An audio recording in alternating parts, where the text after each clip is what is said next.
Episode 91. We are back. Welcome. Thank you for being here. I am your host, Bree Wilson.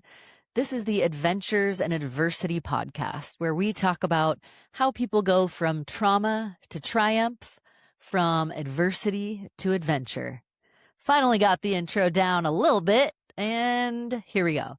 It's just going to be me today. Typically, I would say maybe 80% of the time, I bring on guests that are way cooler than me, and we just talk about the adversity they've been through. So this will be episode 91. I've had about, last time I counted, I think it was 63 guests. So I think I'm in the high 60s of guests. So what I like to do is fill in with musings about my own experience with adversity as needed. So about 20% of the time, you can see me jumping on the mic, either talking about my own experience with adversity and what I've learned and what I've gone through, going through, things like that. Or I sometimes do research-based episodes, just talking about adversity and what psychology and therapists have found about how the best way for us to get through it is. So with that, this episode 91, I've said that like 400 times, just in case you were wondering what episode it is, 91. This is a personal one. This is about how, obviously, if you clicked on it and you've gotten this far, you know what it's about. It is about how I have survived narcissistic abuse, red flags that I now know to look for, lessons learned, and 10 things I wish I knew sooner. It's a doozy. I use humor a lot, so it doesn't take away from the gravity of narcissistic abuse. In fact, it is something I've learned that I have to use at times to deal with it because it was just such an intense experience. Still kind of is at times. But let's just start with, if you're new to narcissism, let's just talk about it, what it is. And even if you're not, let's get on the same page with everything that I've learned about it. So in episode 29, I interviewed Professor Sam Vaknin. You can check that out in the show notes. Episode 29. It links you over to his YouTube channel. It's my most popular episode that I've ever been a part of. It's on my platforms as well as not on his. It's a top one interviewing somewhere someone's interviewing him, which is amazing. He is a diagnosed narcissist, and he coined the term narcissistic abuse in the 70s or 80s, he said. Anyway, I talked a little bit about my experience there, but this episode will be focused on my experience. But in that episode, I got real education on what narcissism is from a clinical perspective, as well as from somebody who is a diagnosed narcissist, Professor Sam Vaknin. So all of my sources have been from books I've read. I have been in narcissistic abuse recovery therapy. I have interviewed experts. I've interviewed survivors. I've done a lot of reading over the past 4 years and a lot of research. And I'm going to link to everything I reference: Dr. Romani, Claire Auden, Richard Grannon, Professor Sam Vaknin. There's so many brilliant therapists, survivor coaches, Randy White. All look down below if you want to learn more, and if you're entering into that narcissistic abuse recovery community. I'm sorry that you're here, as far as I'm sorry that you're a part of it, but welcome. It's a really amazing group of people that have been sharing their stories about narcissistic abuse. So with that, let me share mine. But again, I'm so all over the place. I don't have a plan for this. I'm just kind of talking. That's the beauty of having your own podcast. So narcissism is a shame-based disorder. Let's be clear. Professor Vaknin said on episode 29, there's a spectrum. In order to survive in the world and get food, shelter, just advocate for yourself as a human being, especially as an adult. As a kid, I think it's different. Anyway, as an adult, you have to have a healthy degree of narcissism, Professor Vaknin said, where you care about your own needs and you believe yourself to have value. What he talks about is when narcissism, your narcissistic traits, when it goes malignant, right? It metastasizes into something that becomes harmful to the narcissist themselves and the people around them.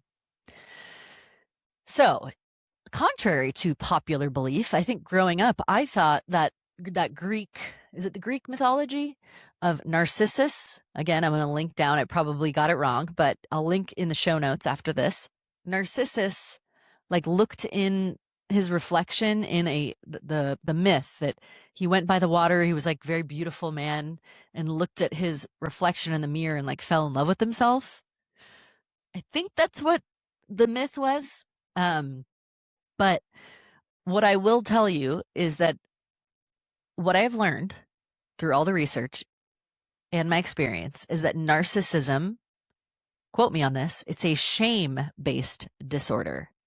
As Professor Vaknin says, there's no core self because they probably were abused in childhood in some way, whether it was mental, physical. Narcissism is a shame-based disorder. You know what Professor Vaknin said on episode 29?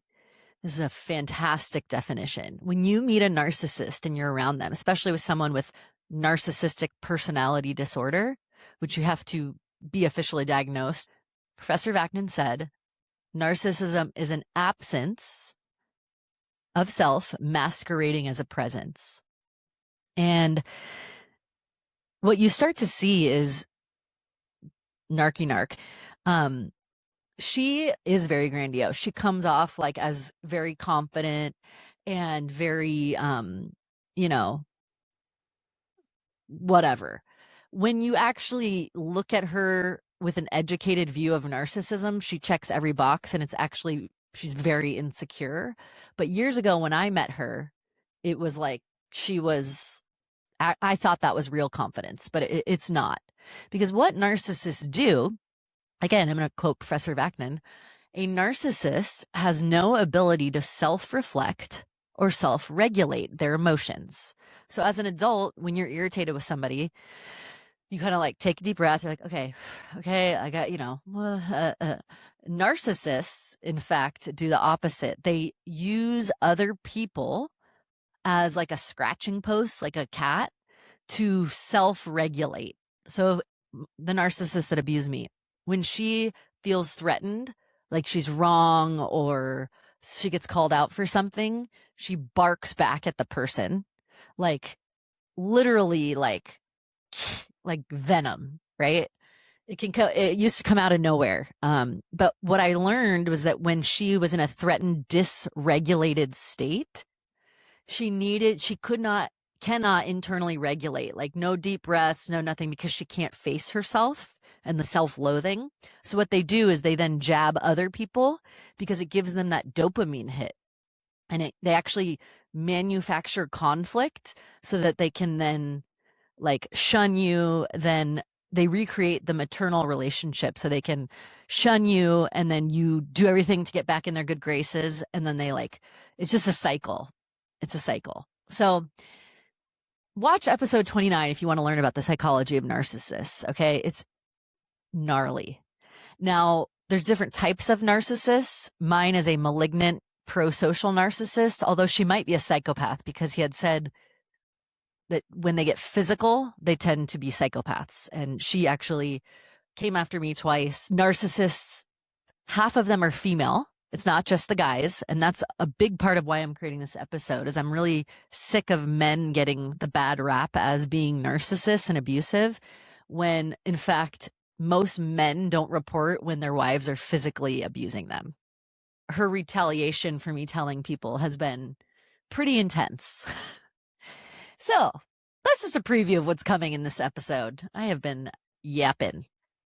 So if you want to know about, again, I'm not a professor, I'm not a therapist, but I am a narcissistic abuse survivor, and I've interviewed some really freaking smart people, as well as clinical narcissists, episode 29, and basically got to swim around in his brain, and everything makes perfect sense to me about why the narcissist abused me now. It makes perfect sense because the narcissist themselves is the most broken, shattered absence of a person that you'll ever meet. And if you are like have a light about you or just are a genuinely nice person, they hate that. So they extract it. They extract the life force from you. And if you try to expose them, they come for you. She's come for me. It's fine. I can handle it. First Amendment rights. They actually get violent too. So you got to be careful. 4 flat tires. So anyway, that'll be part of the lesson learned about putting cameras on your car. So narcissism, shame-based disorder, develops in early childhood from age 1 to 3 due to neglect, abuse, or being painted as like the golden child. She actually told me that her mom had 2 kids close together, and her mom was like, I don't want to talk about that time. It was too painful. I hated it. Narcissists often do what was done to them to other people, which is what she does, which is why I have a podcast to help survivors, because that shit's crazy. And it can happen anywhere in suburbia. Okay.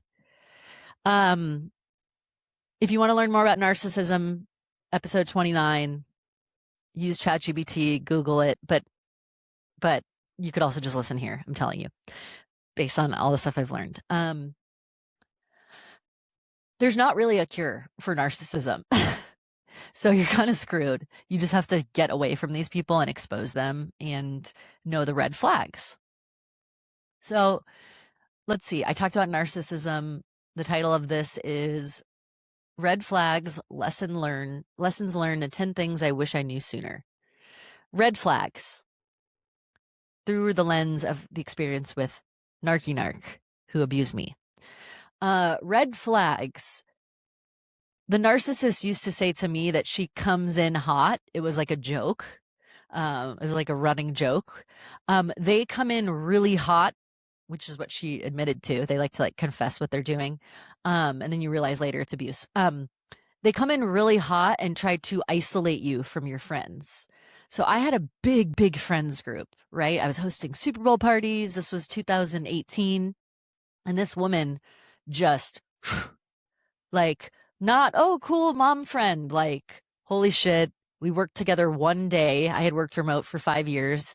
And then it was like single white female that wasn't a single white female, that movie where it's like, and you're like, oh, you're texting me all the time and you are working with me every day. And this is weird. But I remember thinking, this is weird. Like, I just thought it was so fast compared to any other mom friend. So if somebody is like really latching on to you, male, female, friend, romantic, whatever, like people, it's not good. Healthy relationships, I can quote the source down there in an article, develop slowly over time. That's usually a sign that like shit's weird. So red flag number 1, freaking love bombing. Coming in, oh, I've never met anyone like you. You're the best. I've been so depressed until I met you. Oh gosh, we were meant to meet. Bullshit. Okay? When they're love bombing, it's a red flag. Okay? They do that it's called, well, it is called love bombing, but they put you on this pedestal and make you feel like you're the best freaking thing since sliced bread. But it's what they're ultimately going to do is then it's part of a cycle, right? Where they identify you as somebody that has something they want, a light of some kind. Then they come up to you, they come in hot, isolate you from friends and family, and they're love bombing you the whole time, telling you that you're, oh, Brie, you could, we played in the soccer league. Oh, Brie, you could go to the Olympics as a goalie. Get the hell out of here. Bullshit. I was like, I've never met anyone like you. Before you, I was depressed, and now I can see. It's like, get the hell out of here, dude. It's weird. Nobody can be your savior like that. You know who can be? God, Jesus, not a person. So get the hell out of here with your love bombing. It's manipulation, because what they're going to do is they're in the next phase, they're going to devalue you. Okay. It's a control tactic. I'm going to put all the links to all the things. Probably not explaining this very well, but they all use the same playbook. They love bomb. They come in hot, isolate you, right? Put you on a pedestal. Then they pick fights with you. Okay. Anytime you push back, you will get punished. Why are you so mad? Why are you being so dramatic? If they say these phrases, run for the frickin' hills, okay? Friend, romantic partner, family, these are bad. And these are red flags that you might be dealing with narc, okay? Well, if you meet mine, you definitely are because she is a narc. It's been identified by her family and therapist. Yeah. So, narc. Yeah, she hates that nickname. That's why I'm using it. Because she doesn't control what I say. So that one's for you. Um, yeah. Okay. So what else about narcs? Red flags. If they say any of these things, please run for the hills. Okay. Before your life implodes with a narc. I'm fine. You're too sensitive. That didn't happen. You're being dramatic. Why are you so mad? Everyone loves me. No one will believe you. You're acting crazy. Are you okay? You need help. You have anger management problems. Meanwhile, they've been arrested. It's cool. So if you, it's called gaslighting, where they try to make you feel crazy. Because if you challenge a narcissist, you break the fantasy that they are a perfect person, right? What they do, Sam Vaknin said, is they form a delusional, like, as a kid, self-protection. They form a protective cocoon as a survival mechanism. It's pretty sad. Because her mom, she used to like try to control what my kids did and my kids ate. I'm like, get the hell out of here, lady. The apple doesn't fall far from the tree with her daughter. They do that protective shell so that in their 3-year-old mind, the abuse, the verbal abuse or physical abuse, whatever kind of abuse, it's too much to bear. And Sam Vaknin always shares that he, in other episodes, that he was physically abused and verbally by his mom. And so they shut down and they form this fantasy world where they're never wrong and they never have to be held accountable for anything because it's too much. They're actually their self fragments due to the abuse in early childhood. And then when it reforms, it's a defense mechanism, perfect self, and anyone who challenges that will be punished or will be called crazy. So you hear about these smear campaigns, Darvo, deny, attack, reverse victim offender. That's what happened with me when I came out about her abuse. She turned it, even though I have like evidence that she's the abuser. It's like she can't face it because they have what's called a shared fantasy where like you cannot interrupt this fantasy of a narcissist. And someone like me, I challenge shit. So I didn't like the way she was treating me, and we would get in crazy arguments. She would never let me drive. I was never allowed to drive when we were like working at cafes because she liked to be in control of that. She called me her puzzle piece. If you have red flags, if they like get these little pet names for you early on, she called me Brie Money because I'm so money in goal as goalie. Brie Money. She's also very into like money and appearances. So Brie Money, I'm like, get the fuck out of here. Brie Money, puzzle piece. She used to tell me I was like a drug and she needed a hit. Yeah, weird shit. She used to tell me that my daughter was her daughter. Like, what are you talking about? She's not. Weird shit. So if you hear, remember, they're isolating you from friends and family. Like, oh, let's just hang out with just us. She told me one time that my friend, she's like, we've already hung out with her this week. And I was like, it's fine. You need to stop. I knew that girl for like 8 years. And then this new chick came in and is like, you can't hang out with that person anymore. And I'm like, last time I checked, you're not my mom. But they overpower you and try to like make decisions for you. Wear this, eat that, do this. So it's narcissistic abuse is death by 1,000 cuts, where they distort your reality, they love bomb you, they cut you down, then pull you back in. They call you crazy whenever you see through them.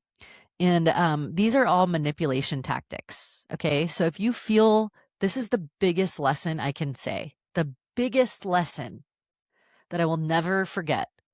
If you are confused, let me repeat that.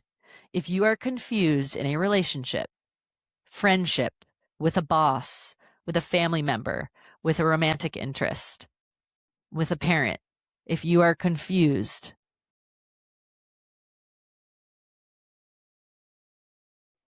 about things, facts, it's not a good sign. From every therapist, everything I've read, confusion is a tactic they use because when you're off balance, you're easier to manipulate. And so, for example, I had heard some really bad things about this person and I confronted her with it early on in our friendship, and she denied everything. But when I confronted her with it, she was like, the person who told you is a liar, and da da da. And she like totally, I was so confused about what to believe. And then she told me like elaborate stories of if they're telling you other people are abusive, they might be abusive. Literally, she would, two of her good friends, she would talk about their husbands being abusers. Like, it's so messed up. Gosh, this is crazy, but this is what happened. And this is why I have a podcast, because I can't let this experience be something that people don't learn from, even though there's nothing I can do to change it. If I knew these freaking signs of narcissism, I would have run for the hills, because this woman exhibits every single freaking sign. No accountability, lack of empathy, making jokes. Oh, I'm just kidding. When you're hurt by something and you say like, that was messed up, I'm just joking. Why are you trying to start a fight? Why do you always do this? And I'm like, you're a narcissist who you won't even take accountability for anything that you do. If people are like that, it's a problem. You need to take accountability. You need to. It's a sign of a flexible personality that you know that we're all sinners. Narcissists cannot face that. They can't face that shame, because that shame that was recreated it was in their childhood. They can't face it in their adult life. So they beat other people mentally and physically. And that's a hill I'll die on. Pray more, worry less. This is serious.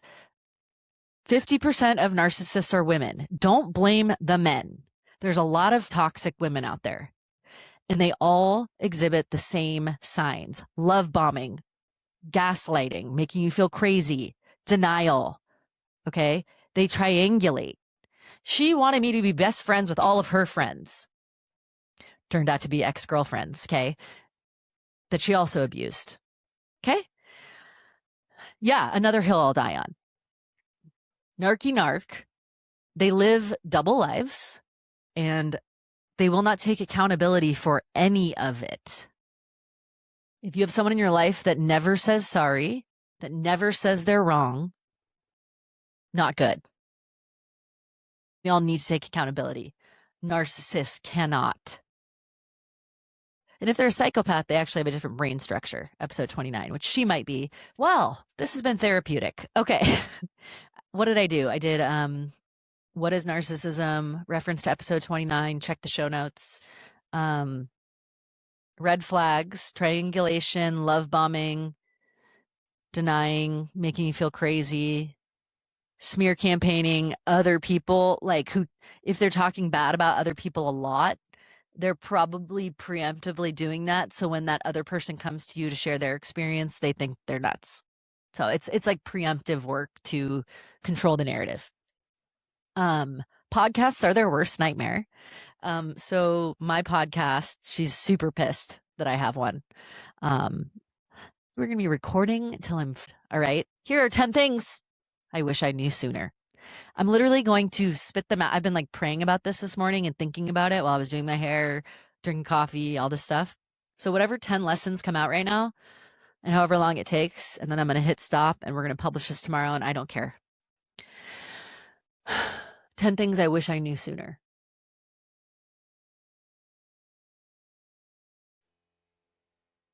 Volatility in someone's mood doesn't make them a narcissist. But if they won't take accountability for it, that's a huge problem. And I wish I knew that sooner. there's one thing of like being in a bad mood, like snapping at someone and then coming back and being like, hey, I'm really sorry. Like I was in a bad mood. Like, I'm sorry. That was fucked up. Versus never acknowledging it or just being like, well, you do it to me. Like that. I wish I knew that if people can't apologize, that that's a really big problem and could be a sign that they might be on the narcissistic spectrum.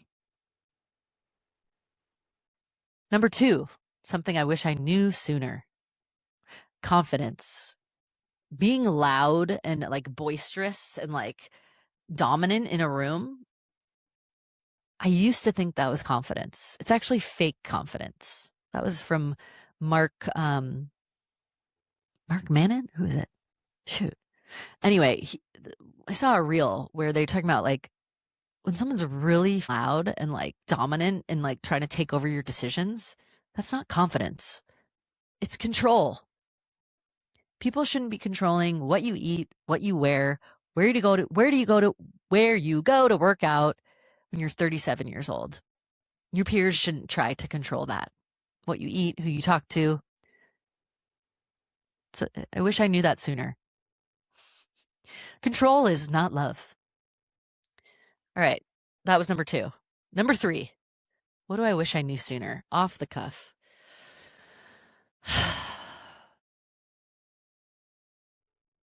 I wish I knew sooner that no is a full sentence. When you say no, I don't want to go, or no, I'm not doing that, or when you say, no, I'm not going to go drink all day with you, narky narc, because it's Saturday and I would like to clean out my garage. And when somebody shames you for wanting to clean out your garage as being lame, maybe they're lame. No is a full sentence. Don't justify why you want to or don't want to do something. And good friends, they get it. So that's number three. Number four, what I wish I knew sooner, re narky narc. I wish that I took the warnings more seriously. I had multiple people, my brother, who else? Another friend, I'm not saying the names, another friend. I had like 3 friends pull me aside, maybe 4, and tell me that they were concerned with the way that Narky Narc was talking to me.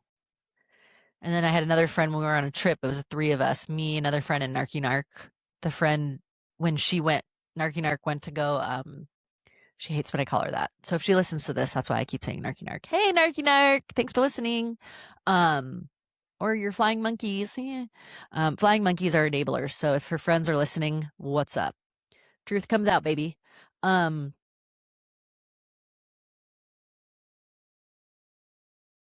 If people are telling you that they don't like the way someone talks to you, maybe consider that. I was always like, they're judgy, they don't know her. And I'm like, but yeah, we fight all the time and she's very controlling and I can't hang out with other people. But no, it's fine. Because you've been gaslit so much to think you're crazy that you think, no, people just don't know her, but they see that you just, you get belittled so much that you don't even know what's real. So when your friends and family tell you they don't like how someone's treating you or that they're coming on too strong, maybe listen. Number 5, something I wish I knew sooner. I wish I knew sooner how much narcissistic abuse affects your nervous system. I thought it was just like a brain, like you just thinking whatever, but it actually affects your whole body. I had tremors for 2 weeks after my episode with Professor Vaknin went viral, like 40,000 views. Like that's viral for me. Because I thought she might be a psychopath based on his definition. I freaked out and I had like agoraphobia where you can't leave the house. I like lost weight. It was awful. Just 2 weeks of terror where my nervous system, I thought somebody was going to come. I thought she was going to like kind of come like hurt me. It's awful. And it's so hard to understand unless you've been through it. You're like, how can one person make you feel that way? It's a systematic deconstruction of your identity and confidence and personality over a few years. And then when you finally realize how fucked up it is, you have like no gas left in the tank. So I wish I knew that the recovery is physical just as much as it is mental. And that's why I put some narcissistic abuse recovery specialist links down below because you actually have to do a lot of therapy, but it's okay. You'll get through it. All right, that was 5. Number 6, things I wish I knew sooner in recovering from narcissistic abuse and just about narcissists. I wish I knew what a flying monkey was. Flying monkey in The Wizard of Oz they're like the henchmen who do the Wicked Witch's work. Narcissists work the same way. She has a bunch of enablers around her that know about the abuse but turn the other cheek, and they just pretend it's not happening. And they know that, she's flattened my car tires, all that. People just, they just can't acknowledge it. It's too much. It's too much. It's too real. Don't get me started on that. But I wish I knew flying monkeys, like when you ask for help, not everyone will help you, and they're in denial, and they won't. And they don't want to believe that their friend is an abuser. So they won't. So they'll turn on you and they'll just ghost you because they just can't believe that a woman would beat a man. And they do a lot. So don't underestimate the power of, once you expose the abuse, people are not going to like it, but it's the right thing to do. Professor Vaknin says that as well, especially if you're in danger. When she was physically coming after me, and like, even in the last year, I've gotten 4 flat tires, but that's why it's important that I have to speak out about this, because they're dangerous people. She actually told me, I'm not a dangerous person. And I'm like, who says that? She used to say to me, you can't kill a coolie. When she was fight with me, she would joke about people getting hit by buses. And there are psychopaths in like suburban communities. So you have to look out for it. I'm telling you, it almost destroyed my life.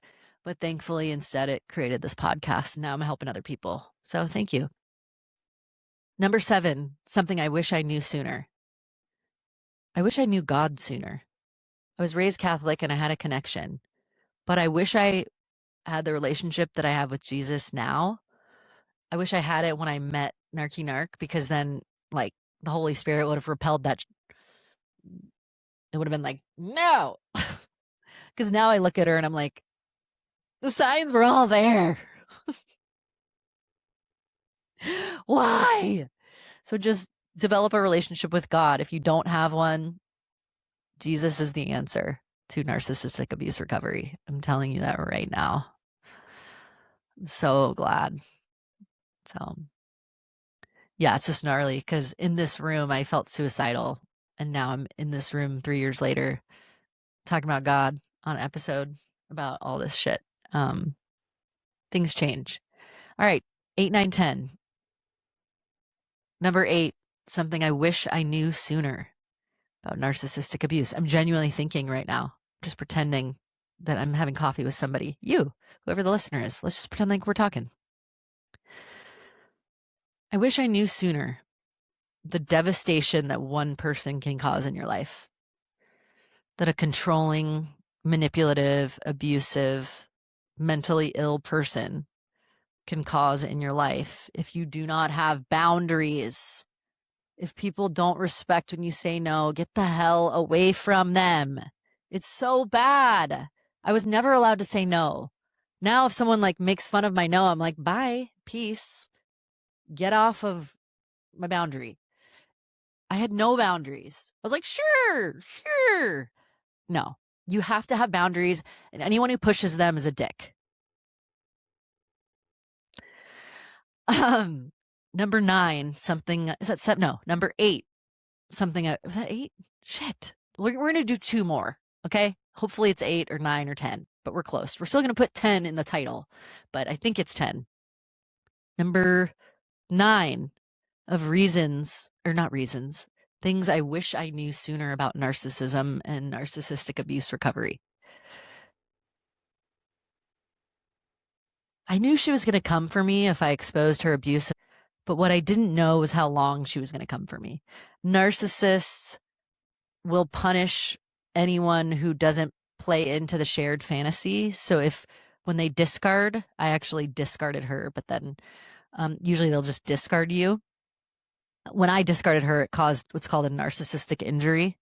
And so then they try to hoover you. She tried to hoover me back like a vacuum for 18 months, using her kid, using like all these weird shit she used to say to me.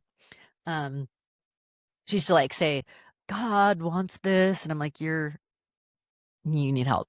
Like, don't bring God into this, dude. God has nothing to do with you. You are not God filled. I wish I knew that they will decimate your life if you don't listen. But my podcast is my way of showing her and showing everyone who has been abused by a narcissist that First Amendment right. You are allowed to share your story of what happened to you from your own version of narky narc, because there's a lot of them in the world, male and female. Watch out for the female ones. They're especially nasty because nobody believes the men when the men report the abuse. We're going to do an episode on that too in the next month, why men don't report domestic abuse. All right, number 10, something I wish I knew sooner about narcissism, narcissistic abuse.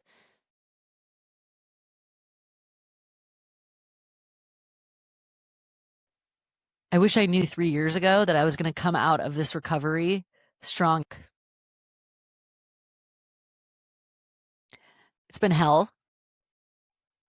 This woman being gaslit when you have evidence of abuse, and then like seeing people just turn their heads, and it's wild, man. When you report abuse, you will not be believed by a lot of people, and then the really good people will believe you, and then you'll emerge as someone that is so strong. You're gonna have a lot of dark nights. I've had a lot of dark nights. I've had suicidal thoughts. I've had a lot of therapy. It's been the hardest 3 years of my entire life since exposing and the abuse I was subjected to by her, physically, mentally, emotionally. She tried to come after me many times, physically. Grown men had to get in between us. 2 different occasions. I have witnesses. And I'm really proud of who I've become. Keep your boundaries strong. Be who you are.